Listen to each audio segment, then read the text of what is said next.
नमस्कार. आज आपण धाब्यावर मिळतो तसा पनीर मसाला घरच्या घरी सोप्या पद्धतीने कसा करायचा ते पाहणार आहोत.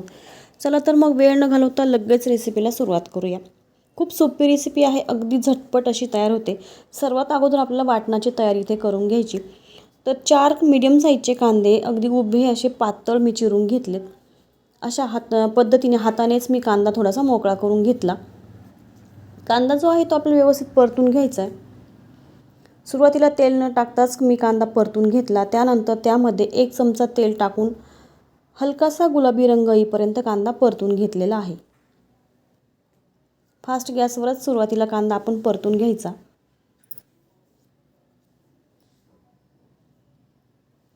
कांद्याला गुलाबी रंग आला की त्यामध्ये 2 पातळ उभे चिरलेले टोमॅटो मी टाकलेले आहेत. टोमॅटो जे आहे ते बी काढून मी इथे वापरलेलं आहे. 4 कांदे आणि 2 टोमॅटो असं मी प्रमाण घेतलेलं आहे. टोमॅटो कांद्यामध्ये व्यवस्थित परतून घ्यायचं. त्यानंतर 2 चमचे मगज बी मी इथे टाकून घेतलं आणि 5-6 काजू टाकून घेतलेले आहेत. काजूने आणि मगज बीने कांद्याला ग्रेव्हीला दाटसरपणा येतो आणि चव देखील खूप छान लागते. भाजी मिळून येते.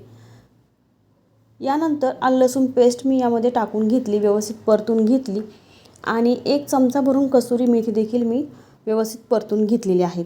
हा जो मसाला आहे तो थंड झाल्यानंतर पाणी न टाकता आपल्याला वाटून घ्यायचा. इकडे आता पनीर जे आहे ते मी फ्राय करून घेते. बऱ्याच जणांना पनीर असं डायरेक्ट टाकलं तर आवडतं, पण मी फ्राय करून इथे वापरते. 200 ग्रॅम मी पनीर घेतलं होतं. भरपूर असं तेल घेऊन तेल व्यवस्थित गरम करून घ्यायचं आणि त्यामध्ये खूप जास्त पनीर टाकलेलं नाही बघा, जेवढं मावेल तेवढंच पनीर यामध्ये टाकलेलं आहे. 2 बॅचेसमध्ये मी हे पनीर तळून घेणार आहे. सोनेरी रंग येईपर्यंत पनीर आपल्याला तळून घ्यायचं आहे. मसाला भाजत असताना जर तुमच्याकडे आलं लसूण असेल तर तुम्ही 10-12 लसणाच्या पाकळ्या आणि 1 इंच आलं यामध्ये टाकू शकता. माझ्याकडे पेस्ट होती तर मी पेस्ट वापरलेली आहे मसाल्यामध्ये. बघा आता हे पनीर तळून झालं. आता हे पनीर जे आहे ते ताटात न काढता डायरेक्ट आपल्याला पाण्यात टाकायचे. साईडच्या गॅसवर मी पाणी गरम होण्यासाठी ठेवलेलं आहे छोट्याशा पातेल्यामध्ये. त्यामध्ये मी पनीर डायरेक्ट टाकून घेतलं. त्याने पनीर जे आहे ते एकदम सॉफ्ट होतं, रबरी पनीर होत नाही.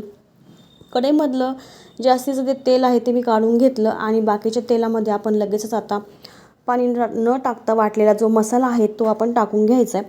मसाल्याला बघा ना किती सुंदर असा लाल रंग आलेला आहे. मसाला जो आहे तो व्यवस्थित आपल्याला परतून घ्यायचा आहे. यामध्ये 2 चमचे लाल मिरची पावडर, 1.5 चमचा किचन किंग मसाला, अर्धा चमचा हळद मी इथे टाकून घेतली. व्यवस्थित मिक्स करून मसाल्याला तेल सुटेपर्यंत हा जो मसाला आहे तो आपल्याला परतून घ्यायचा आहे. 1 चमचा भरून वरतून मी आणखी त्यामध्ये कसुरी मेथी टाकलेली आहे.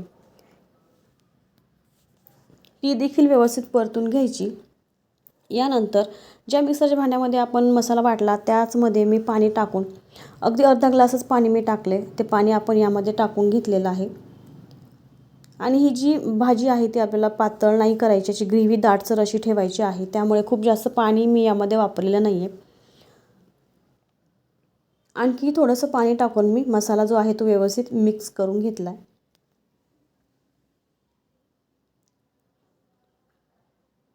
व्यवस्थित दाटसरपणा भाजीला आलेला आहे. भाजी व्यवस्थित मिळून आली. त्यानंतर तळून घेतलेलं जे पनीर होतं ते पनीर मी यामध्ये टाकून घेतलं.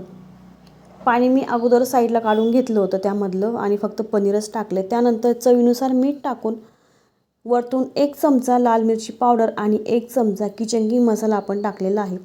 ज्यावेळेस आपण भाजीमध्ये असा वरतून मसाला टाकतो ना त्यावेळेस मसाल्यांचा फ्लेवर जो आहे तो भाजीमध्ये खूप छान उतरतो. त्याची चव आणखीनच खूप छान लागते भाजीमध्ये. त्यामुळे मी वरतून मसाला टाकून व्यवस्थित मिक्स करून घेतला. ही जी भाजी आहे ती आपल्याला झाकण न ठेवताच आता 5 मिनटं अशीच शिजवून घ्यायची. यामध्ये तुम्ही चवीनुसार मीठ टाकून व्यवस्थित मिक्स करून घेऊ शकता. बघितलं ना किती सोपी रेसिपी आहे. फक्त एकच छोटंसं वाटण आपण तयार केलं होतं. अगदी धाबा स्टाईल ही भाजी तयार होते.